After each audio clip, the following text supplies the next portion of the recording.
Rodolphe Saadé, dirigeant du groupe CMA-CGM, vient juste de racheter BFM TV et RMC et interrogé par le CSE, représentant les salariés de BFM. Il a eu cette réaction sur une question et sa possible réaction au traitement par ces médias d'un éventuel scandale touchant son activité de fret et logistique. Il a dit « Je ne réagirai pas bien et je le ferai savoir ». Il a dit qu'il trouverait ça très agressif s'il devait, en tant qu'actionnaire, souffrir d'une attitude agressive de la part de la rédaction. Il leur a aussi dit « Je ne vous raconterai pas d'histoire quand ça ne va pas, je vous le dirai. Peut-être que ça change d'avant, mais ça a le mérite d'être clair. » Il a aussi ajouté « Il faut que l'information existe, mais il y a la manière et la manière. Je suis particulièrement déçu quand je vois qu'il y a seulement un petit encart dans mes journaux quand mon groupe fait quelque chose de bien. » Voilà, je voudrais savoir quelle réaction vous inspire de telles propos. Je vous remercie. D'abord, c'est le principe, c'est que la loi elle garantit l'indépendance au regard du pouvoir économique. Vous savez très bien que l'intérêt du groupe ne doit pas impacter l'indépendance de la rédaction ou des journalistes.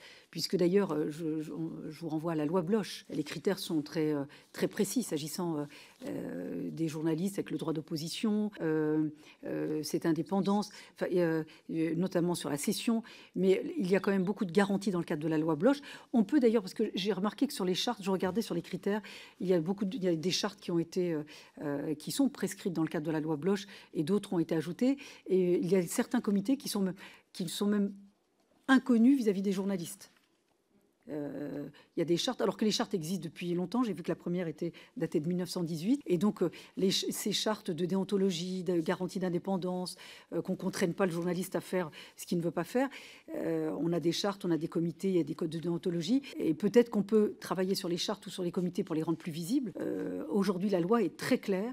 L'intérêt de l'actionnaire ne peut pas compromettre l'indépendance du journaliste. Ça, c'est très clair. Donc, j'en déduis, vous considérez que ces déclarations, ça ne va pas. Pour vous dire, moi, ces déclarations m'ont beaucoup rappelé aussi d'autres déclarations, celle de Cyril Hanouna, sur le plateau de son émission, expliquant qu'on ne pouvait pas évoquer les affaires de Bolloré en Afrique parce qu'on était sur la chaîne C8 possédée par Bolloré, en l'expliquant tel quel. Pour moi, ça pose un énorme souci.